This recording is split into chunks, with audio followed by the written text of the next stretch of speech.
Olá pra você, quanto tempo, hein? Olha só, vídeo novinho, fresquinho do Ministério Integre pra você.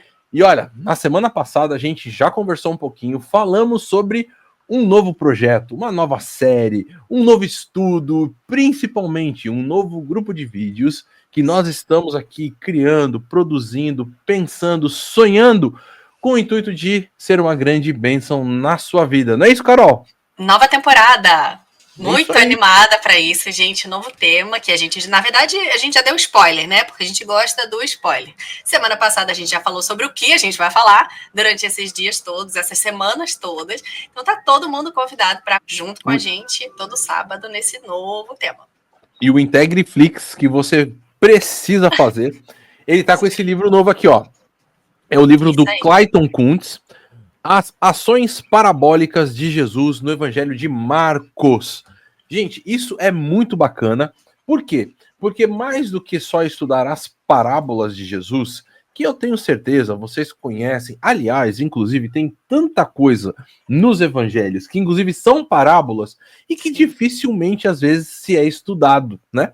Porque às vezes as parábolas são grandes, né? Tem uma história, tem todo o enredo, tem todos os personagens, tem até explicação depois, mas às vezes as parábolas são frases curtas que Jesus falava, frases mesmo, mas que atingiam aquele público com, assim, atingiam de forma avassaladora. O negócio era uma enxurrada, assim, de informação e de transformação. Uma frase que vai no ponto nevrálgico, né, Dio? E às vezes a gente, na nossa leitura, por não entender o contexto, ou não tá naquela época, ou não perceber algumas coisas, a gente passa batido. Mas a gente vai analisar aqui, a gente vai contar essas histórias, essas frases e alertar todo mundo da mensagem que contém em poucas palavras. Isso é muito legal.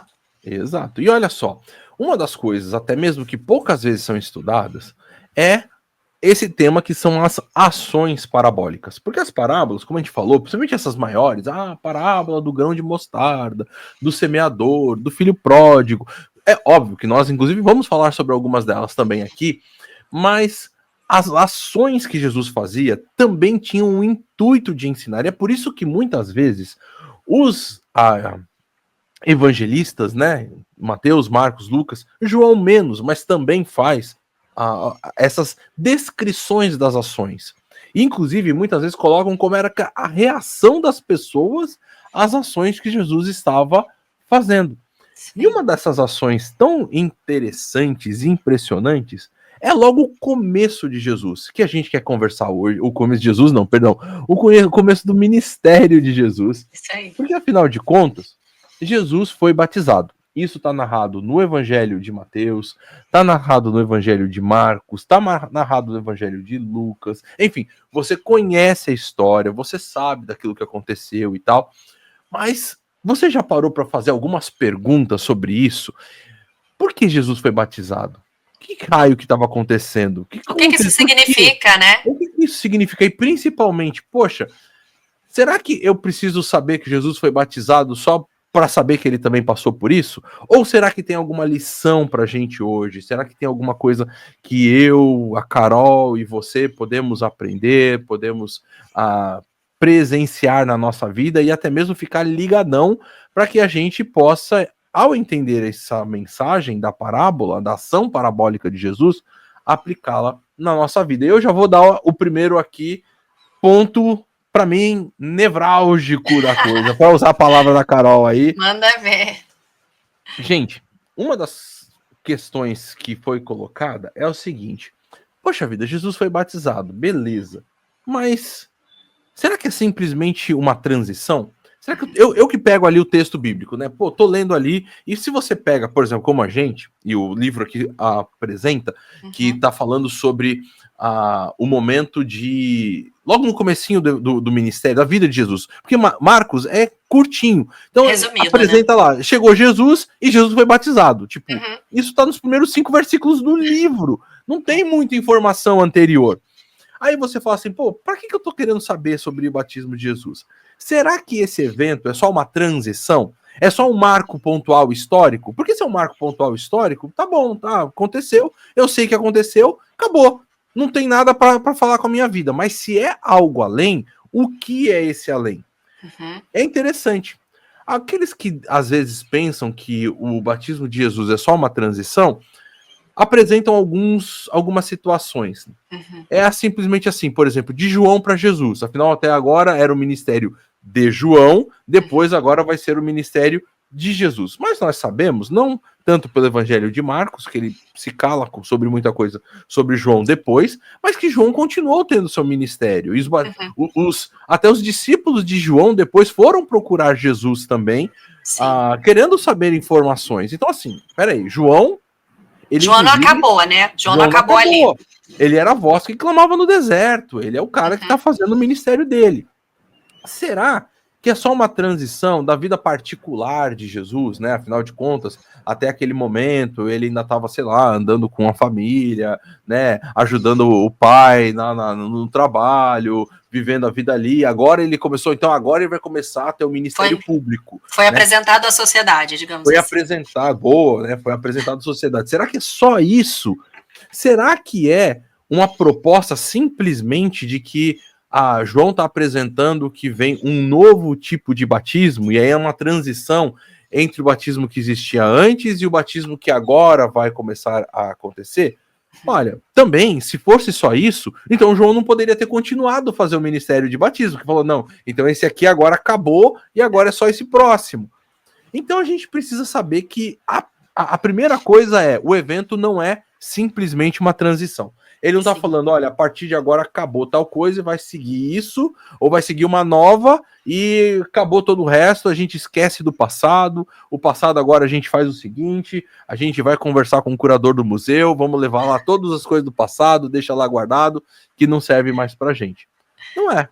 E, Dil, fazer essas perguntas é muito importante. Como é legal a gente ler o texto tentando realmente entender o que está acontecendo e falando assim, o que isso significa, de onde veio isso, por que está registrado, porque se está registrado é importante, porque naquele tempo registrar as coisas, né, no pergaminho era uma coisa cara e trabalhosa, então se está registrado é porque é importante. É muito legal a gente fazer essas perguntas. E aí eu estava pesquisando, fui lá, né, nos inventários, nas minhas pesquisas, fazer, né, tentar entender por quê. Inclusive, o livro do Clayton incentiva a gente a isso, né, a fazer perguntas, a investigar outros textos, de onde que Marcos está tirando as referências, né, que ele coloca. E aí, vou dar, assim, um contexto histórico, que eu achei muito legal, que fez muito sentido para mim, que é o que aquelas pessoas estavam esperando, né, naquela época, o que aquele público de João, qual era a expectativa deles e porque isso é muito legal também, né, a gente viu na entrevista na semana passada com o Clayton, que as parábolas, elas geralmente são respostas. Então, tanto as histórias que Jesus conta, quanto as ações parabólicas, elas são respostas a perguntas que as pessoas estavam fazendo na época. Então, a gente precisa saber quais eram as perguntas. Isso é muito legal. E aí, né, aí fazendo essa retrospectiva, o que aquelas pessoas estavam, o que elas tinham em mente, né? Os judeus daquela época, eles ouviam todo ano a história da Páscoa, da libertação do Egito, né? Então, eles ouviram como eles foram libertos da escravidão no Egito, como passou todo pelo deserto, como eles construíram o tabernáculo e como Deus veio habitar com eles. Isso era muito legal. Então, quando eles construíram o tabernáculo, de maneira muito visível, aquilo encheu de fumaça, eles viram Deus habitando no meio deles.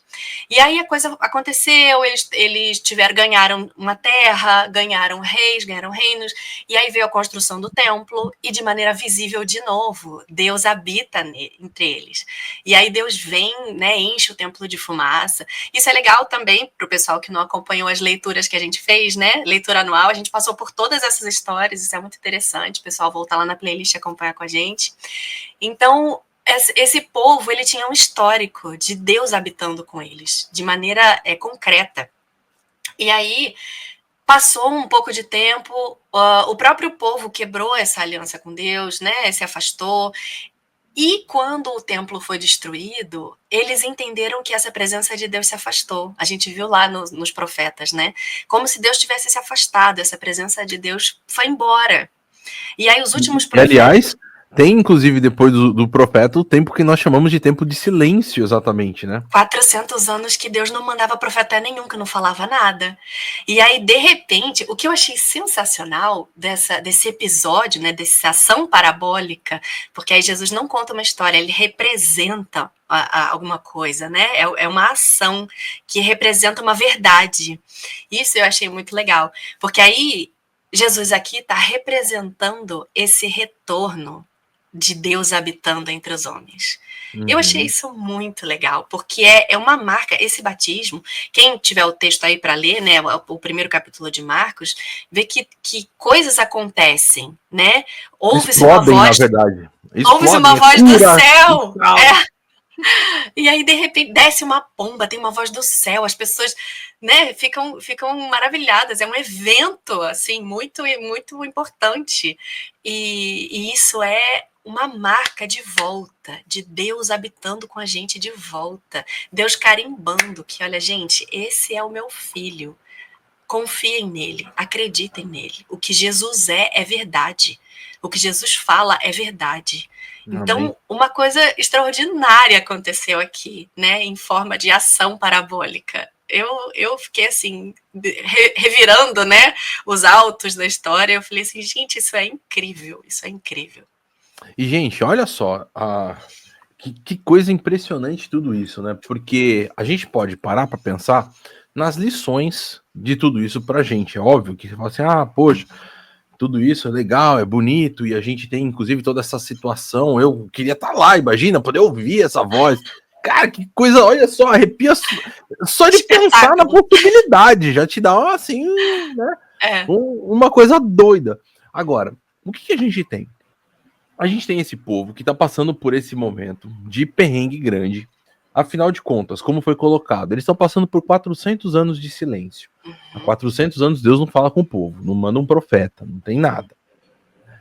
E o que isso faz com que aconteça também naturalmente? Cara, começa a pipocar gente falando assim, não, ó, eu sou o Messias, aquele é o Messias, isso é aquilo, isso papapá, segue ali, segue lá, segue acolá, e o povo fica doido. O povo tá doido. Tanto que o povo é tão bagunçado que tem gente que tá seguindo Herodes, tem os herodianos. Se você abre lá o texto, você vai vendo os evangelistas. Você tem o grupo dos herodianos, você tem o grupo dos zelotes, você tem o grupo dos fariseus, o grupo dos saduceus, o grupo dos mestres da lei, o grupo disso aqui, o grupo daquilo. Porque o povo tá assim, quem é a voz que eu escuto?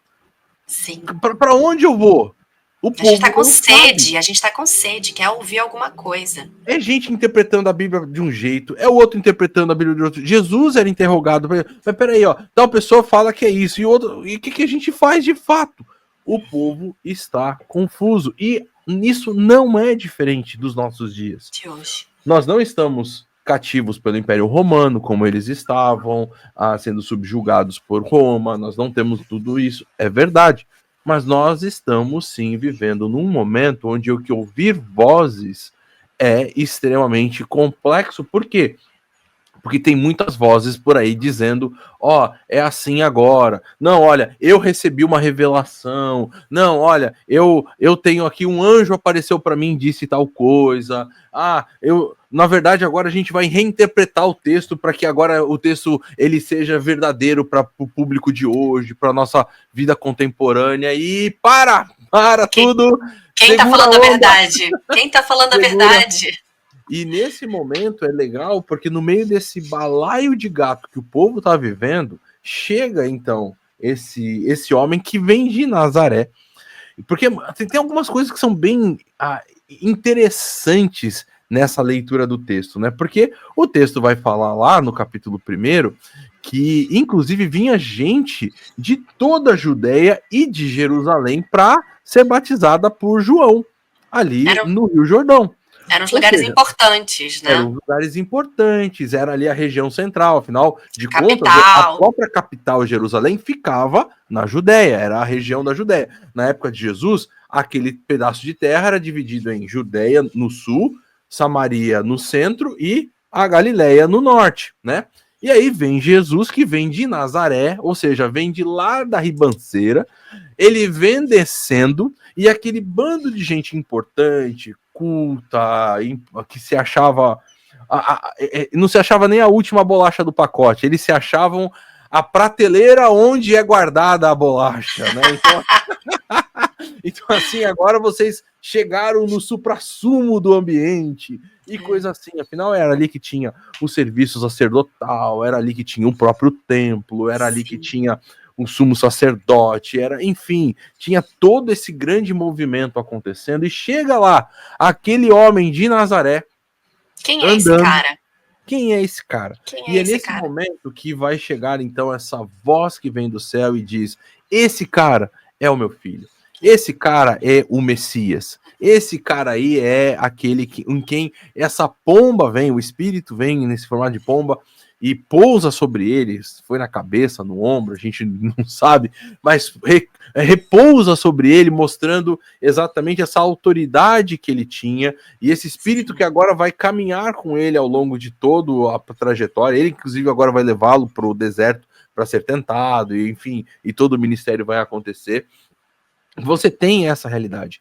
Então, bom, se você ficar procurando uma voz que venha do céu, pairando sobre a minha cabeça, a cabeça da Carol, a cabeça do Saião, cara, você vai ficar perdido, porque vai ficar procurando. Porque nós não somos o filho amado em quem ele se compraz, nós não somos Jesus.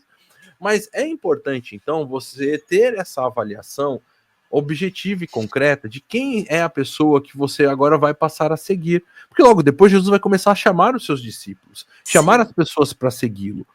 E se você, então, reconhece Jesus como sendo o Filho amado, aquele em quem Deus se compraz, aquele que é o Messias, aquele que vai começar e iniciar esse projeto de redenção e de resgate da minha vida, da vida da Carol e da sua vida, siga a Jesus.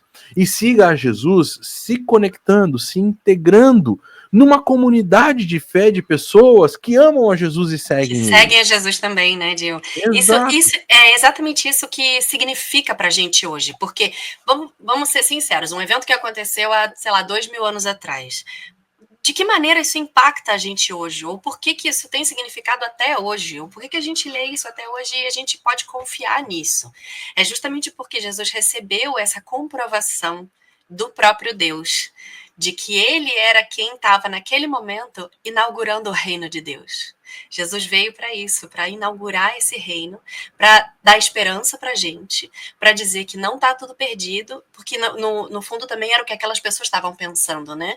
Que, poxa, Deus abandonou a gente está perdido, a gente está vendido na mão dos governantes, a gente não tem para onde ir, não tem o que fazer.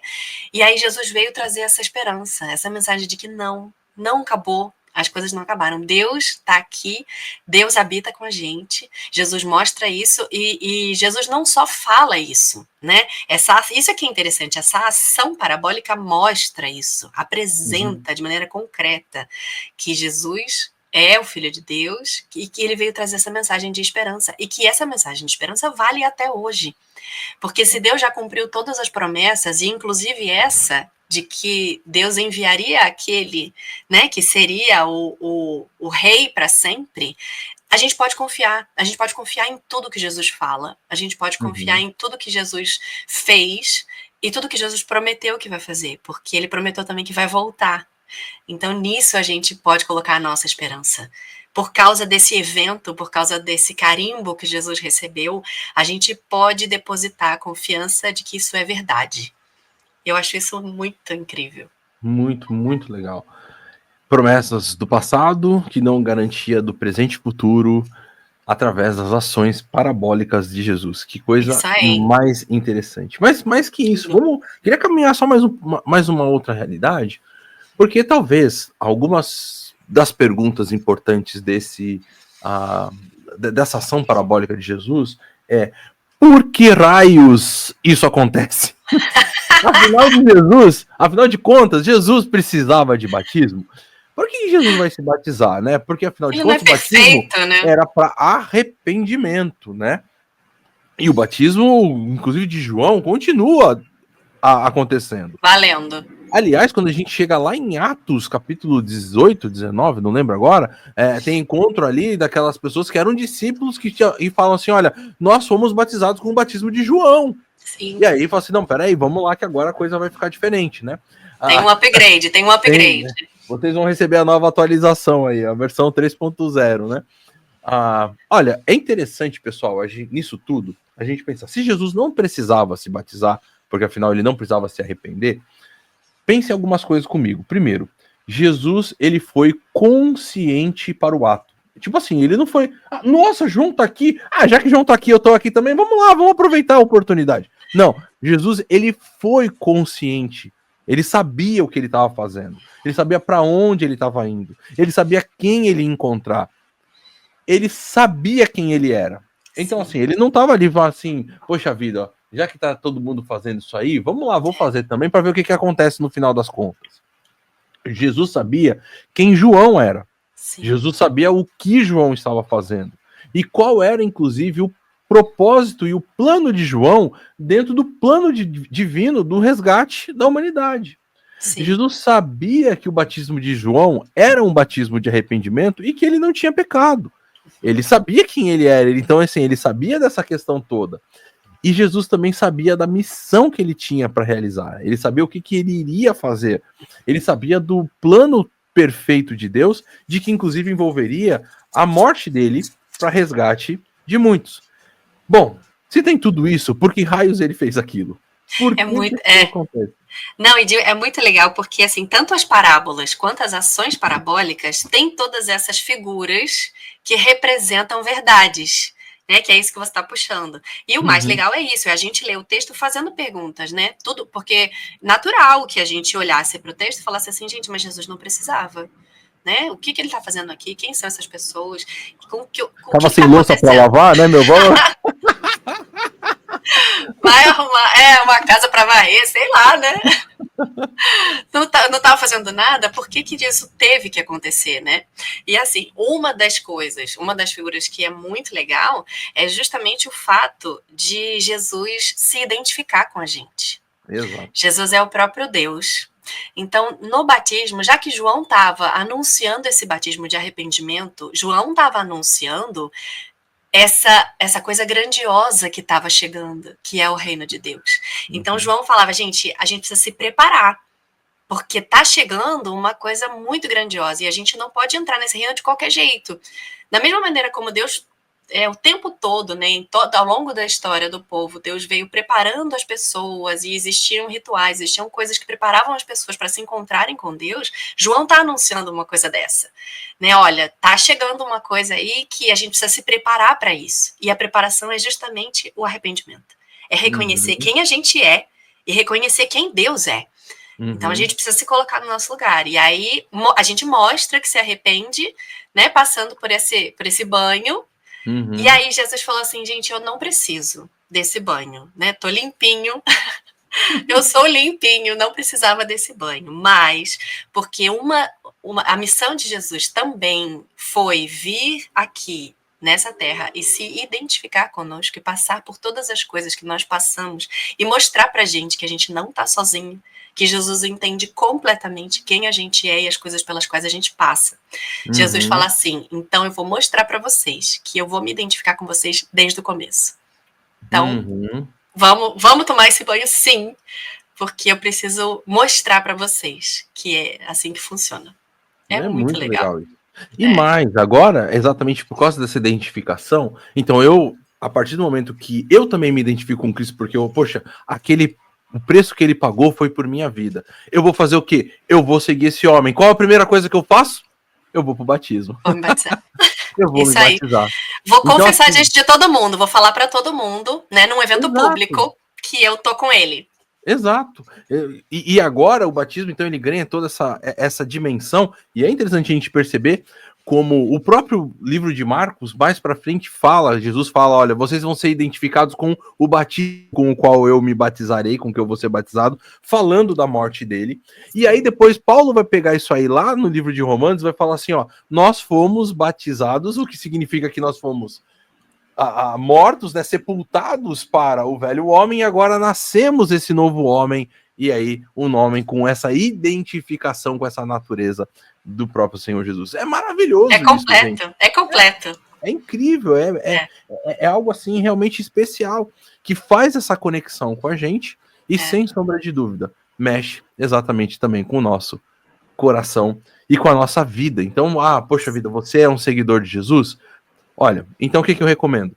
Vá fazer o batismo. Por quê? Porque o batismo é público, porque o batismo te conecta com esse corpo vivo de Jesus aqui na Terra, que vai caminhar contigo e você vai ser aquilo que Jesus, logo depois de ser batizado e ser tentado, foi fazer, chamar os seus discípulos para caminhar junto. Então, nesse já faço o meu convite para você. Se você está aqui por São Paulo, vem conhecer a IBNU, vem aqui ficar com a gente, vem caminhar junto comigo, com a Carol e com o pessoal aqui do Integre, com a IBNU como um todo e passar por tudo isso. Carol, tá todo top, mundo convidado. Gostoso. Maravilhoso. Que ação parabólica incrível. E é só o começo, hein, Dil? É só o começo.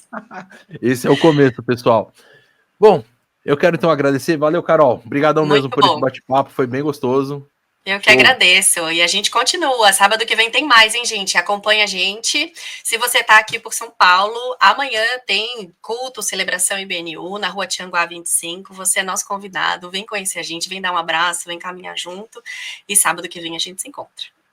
E é isso aí. E não esquece de seguir a gente nas nossas redes sociais, tá? Então você tem o nosso YouTube. Se você, de repente, é o primeiro vídeo que você vê da IBNU aqui, poxa, se inscreve aí. É gratuito. A gente não vai cobrar nada de você. Já se inscreve, clica no sininho aí para você receber as notificações. E mesmo se você não está aqui por São Paulo, amanhã também tem a nossa celebração online. Então você pode, aqui pelo canal do YouTube da IBNU, assistir. E aí, galera, tem muita coisa. Durante toda a semana, segunda-feira tem vídeo, terça-feira tem vídeo novo, quinta-feira tem vídeo novo, sábado vai ter o nosso novo vídeo. Então, assim, fica ligado com a gente, porque sempre tem novidade boa para você. Um grande abraço. Até semana que vem. Tchau. Valeu.